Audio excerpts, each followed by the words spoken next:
Hey folks, welcome back to part 2 in my mini masterclass on compression. Let's do it. Okay, so last time we were focusing on understanding the two most important controls on a compressor, the threshold and the ratio. If you missed that video, make sure you go back and check out that first part. It's really important that you understand what those two things do.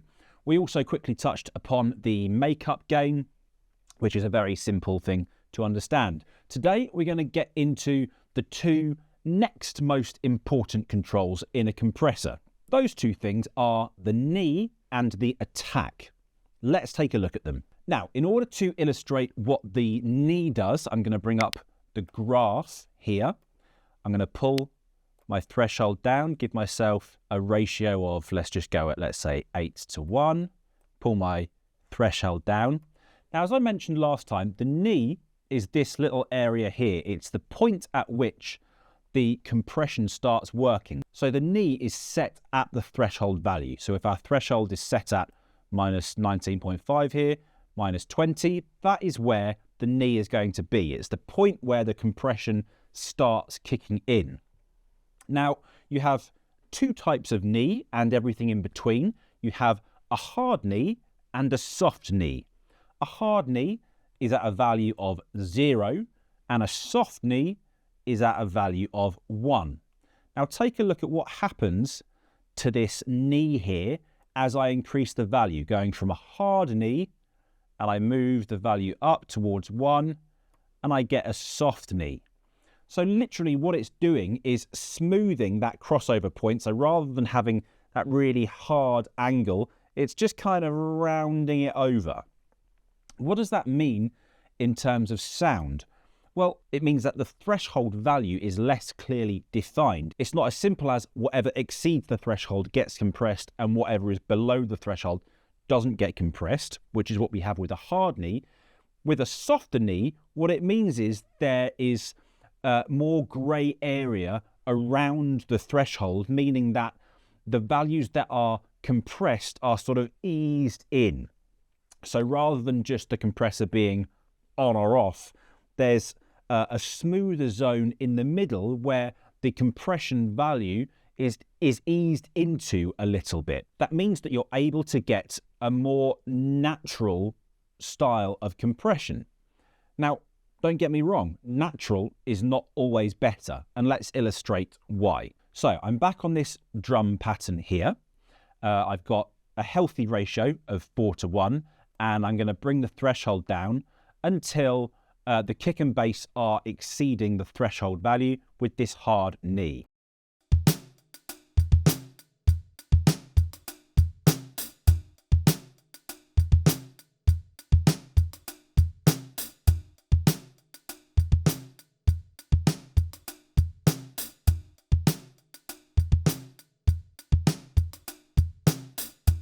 Okay, so that's with a hard knee.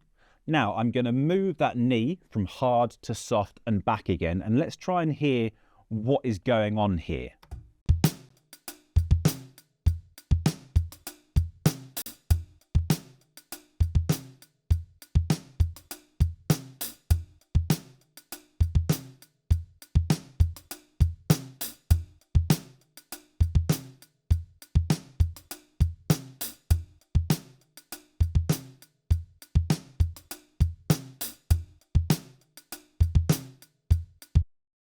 I'm not sure if you can hear what's happening there, but what's happening is that basically, rather than it kind of just affecting those things that exceed the threshold, it's kind of creeping down lower into stuff that we don't necessarily want it to be working on. To define things more easily to comprehend, with stuff that is very transient heavy, so like drums, for example, drums and anything percussive, where the transients are very clearly defined. You've got a really fast attack, really quick initial bursts of energy into the sound. Having a softer knee isn't necessarily very helpful because it makes those transient points less clearly defined and makes it more difficult to define what bit of the sound you are compressing and what you're not. Conversely, with less transient heavy material, with stuff that is more legato, smoother sounds, a softer knee can be really, really effective, because you might want that crossover point to be a bit more natural, a bit more expressive. So great examples of things that benefit from a softer knee are vocal parts. So vocals that are not kind of really attacky like a rap, but vocals that are more lyrical and smoother, or parts like string instruments or wind instruments where the attack can be smoother and less clearly defined. Those sorts of things could benefit from a softer knee. So that's what the knee control does. We'll leave that for a moment. We'll come back to it in due course. The next two controls that we have are the attack and the release. Now, the release I'm going to leave for today because lots of compressors have an auto release built in, and generally auto release functions are pretty good actually. So we're going to use the auto release function for today. We will come back to it, don't worry, we'll talk about it, but we're just going to focus on attack and knee for now. Now, the attack is the speed at which the compression starts to work once the threshold has been exceeded. So we know that the compression is only going to work on that material that exceeds our threshold. The attack says, how quickly is it going to start working once we go above that threshold? Now, why is this important? It's important because it defines how the initial burst of energy of a sound is shaped. And this is purpose number 2 of a compressor. Last time I mentioned how the main role of a compressor is to control dynamic range. That's absolutely true. The second purpose of a compressor is to shape that sound, is to define how that sound is presented within that dynamic range. That sounds a little bit wishy-washy, but it will become clearer. Let's take a look at this drum pattern as an example. Drums are very explosive. They have very fast attacks. If what we want to do is to control that attack and make the attack less pokey with a smaller initial burst of energy, what we want is to have a fast attack. Conversely, if we want is more energy at the beginning, we want to enhance the attack so that it bites more in the mix. We want a slower attack so that the attack sneaks through before the compressor starts working. Let's hear that in context. We're going to start with this really fast attack, which is already grabbing on to the transients, and then we're going to roll it back so that we can hear those transients coming back through, and then we'll move it back again. Let's just remind ourselves of what this drum pattern sounds like bypassed first of all.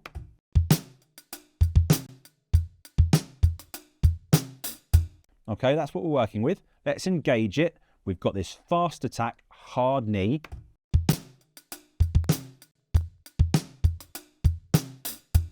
I'm going to pull this threshold down even further to make the compression more extreme, because when it's more extreme, it becomes easier to hear.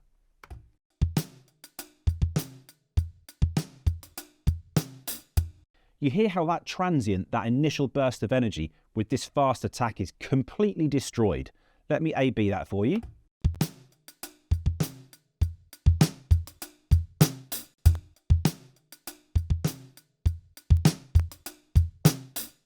So that whole burst of energy is completely destroyed. Now, to hear that more fairly, I need to try and gain match my input and output. So I've got input here and output here. I'm just going to use the makeup gain to loosely level match the two.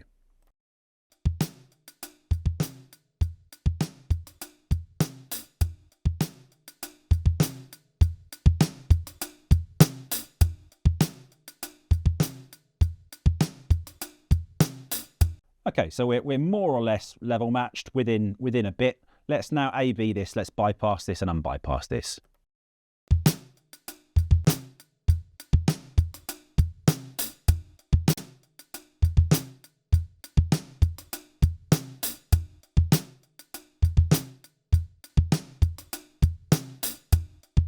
So you hear how the snare drum particularly becomes more of a splat.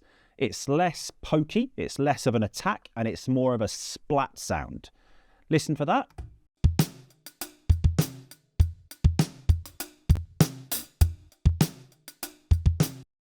And what will happen is, as I roll back this attack, the transient, the initial burst of energy, will get through the compressor before the attack kicks in, because we're making it a longer time before the compression starts working. So I'm going to roll this attack backwards and you'll hear what's happening.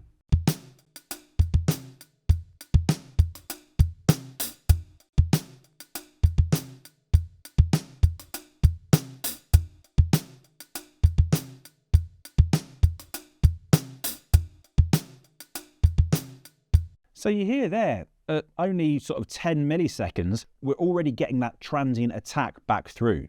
If we move between this kind of 10 millisecond mark and 0,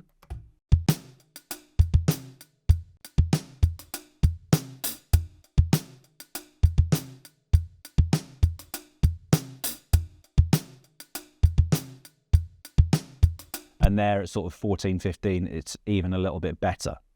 So that is the power of the attack control. The attack allows you to shape how we perceive that initial burst of energy.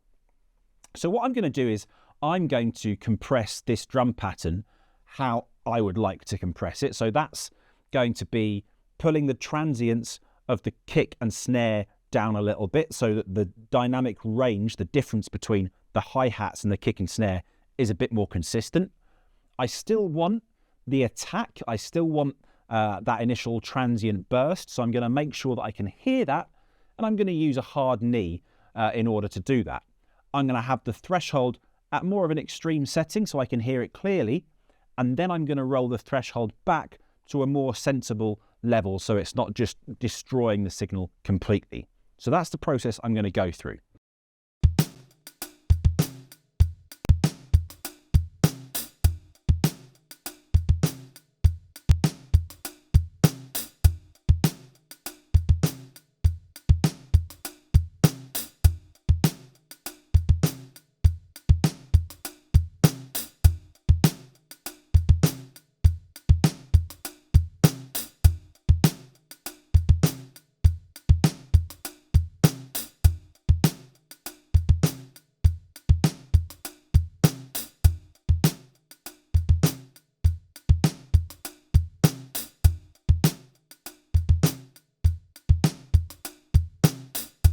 Okay, I think that sounds really nice. So I've got a more consistent dynamic between the kick and snare and the hi-hat. I've still got that transient attack that I like, but I'm getting more bloom, more body and sustain from the snare drum. Listen for those things in particular.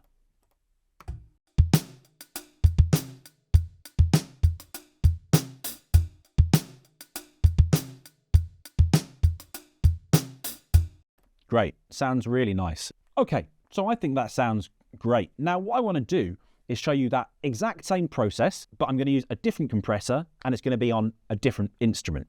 So over here, I have a funky guitar part.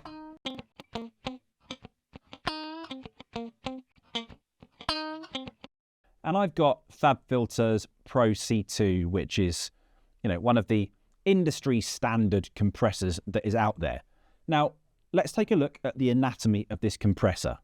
We have threshold, ratio, attack, release, and knee here. So we've got all the same things that we had in the previous compressor. So that's great.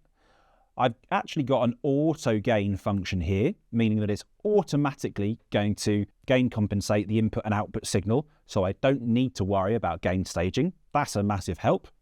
And again, I've got my auto release function here, so I'm going to have that engaged, so it's going to do the release for me. We'll talk about that another time. You'll see that as I pull down my threshold, I've got this little crosshair, this little mark that moves down with my threshold, and my ratio is denoted here by this line that kind of kicks down.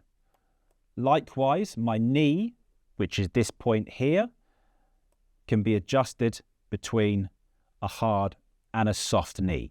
Okay, so I've got all the same things that I had in my previous compressor: threshold, ratio, makeup gain, knee, attack, auto release, all those same things. So that's great. Now, let's have a listen to this guitar part and let's think about what we want to do with it, if anything.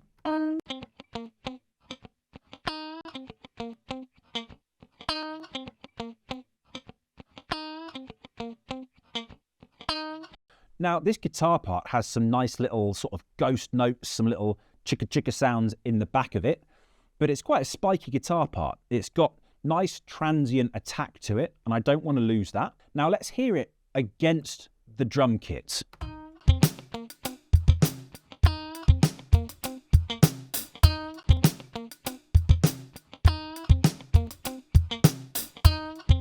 Now, I'm losing some of the ghost notes, especially at the end here. I'm losing some of those sounds, and I want to be able to hear more of that guitar part. So when I'm compressing this, I'm going to be thinking about controlling the dynamic range, so making the difference between the louder notes and the quieter notes less. But I also want to retain the transient attack, which means letting the transient through the compressor before the compression kicks in. So let's do those things. I'm going to go with, a ratio of around 4:1. So that's like a 75% reduction, if you remember our mathematical equation from the last time. And let's work on this guitar part. Let's turn it on. Again, I get a really nice graph that comes in here on the right-hand side, which is very, very helpful. Let's just listen to the guitar on its own.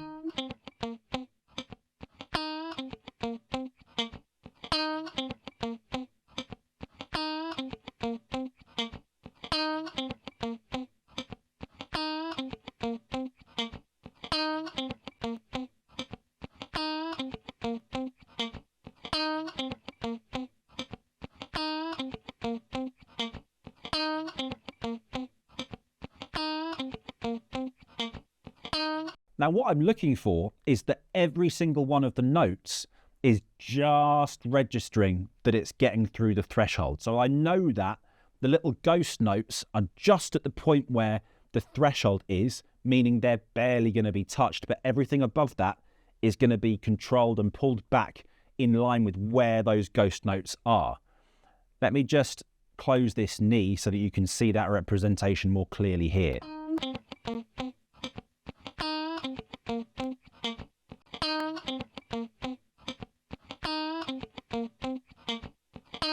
So I can see from these little tiny bumps that everything is just at that threshold point or above. That's great. That's where I want to be. 4:1 ratio.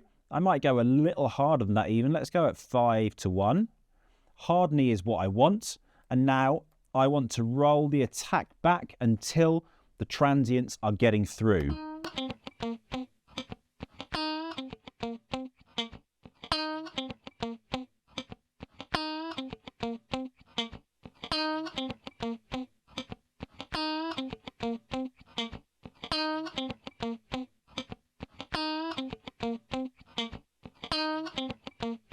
Okay, I'm going to A-B that before and after. And remember, this is doing the gain compensation for us already. So it's already matching the input and output signal.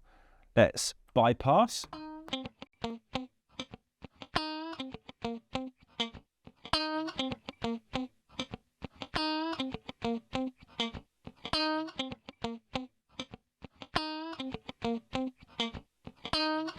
Cool, a more controlled signal. Now let's hear that against the drums. First of all, bypass the compression.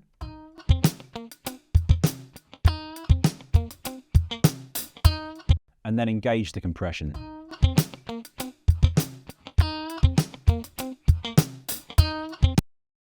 And I can start to hear all of those notes much, much more clearly. In fact, I'm going to pull the threshold down a little bit further.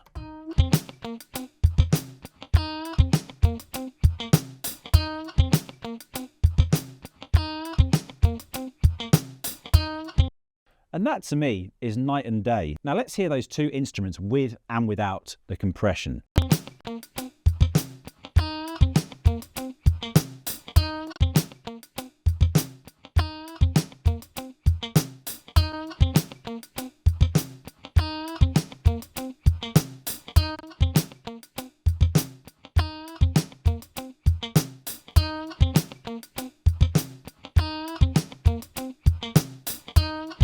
To me, that's night and day, absolute night and day. Now, I've also got, just to illustrate the point a little bit further, I've got a vocal part here as well. I'm going to compress this as well. Let me go through this process using my ears to figure out what I want to do, and then I'll talk you through what I've done. So the compressor is on.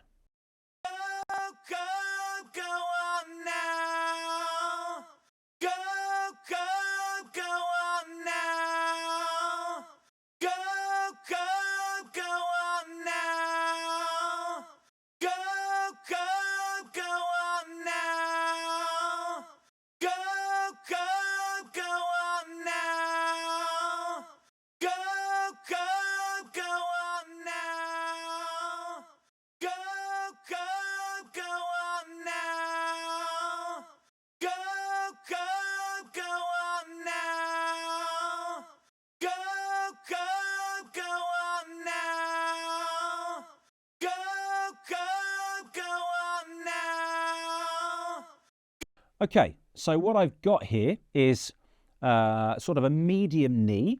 So I want there to be some smoothness to that crossover point so that it's not just on and off, but it moves smoothly over that knee in order to make the compression more transparent. I want it to be less obvious that it's being compressed because I want the vocal to sound human. I want it to sound natural. My ratio is around 4:1, so it's not a really aggressive ratio, but it's going to be doing a good amount of work on anything that exceeds that threshold. And the attack, I'm making sure it's just slow enough so that I don't lose the articulation. With the fast attack, the g sound, the articulation of that syllable was being lost. So I rolled that back. So let's bypass this. Let's hear it in and out.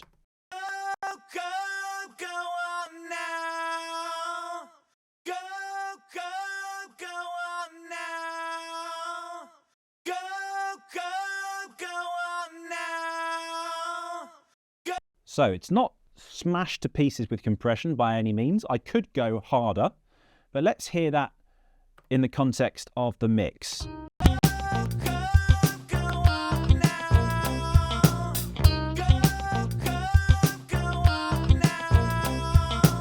Let's bypass it.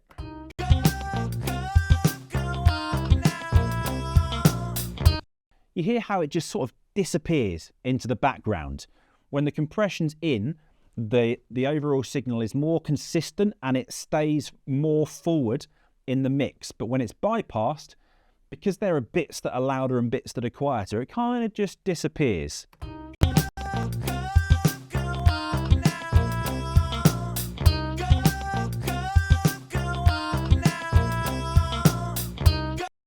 And if we look at our overall peak level, just to illustrate the point, let's bypass it.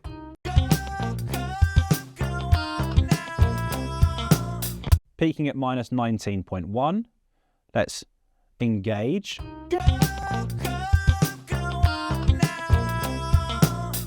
Okay, so we've got 0.6 of a dB louder in terms of peak values, even if I pull that back exactly by that amount.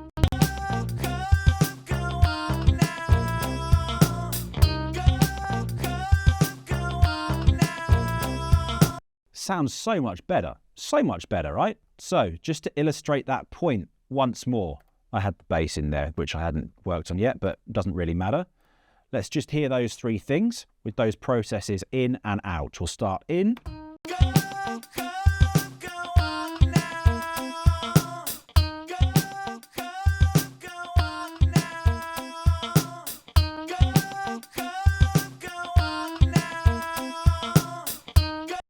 Okay, absolute night and day. So just by understanding what the knee is going to do and what the attack control is going to do, even by just setting your compressor to auto release, which works very well in a lot of cases, you can really start to control and shape the mix in a musical way. But you've got to be able to listen and use your ears. Next time, when we come back, we're going to take a look at the release control in itself. We're also going to think about what we can do with some parallel compression, so a dry-wet blend. And we're also going to think about what we can impart in terms of some additional saturation or distortion within compressors and what that is going to do to enhance our sound. We'll cover all those things next time.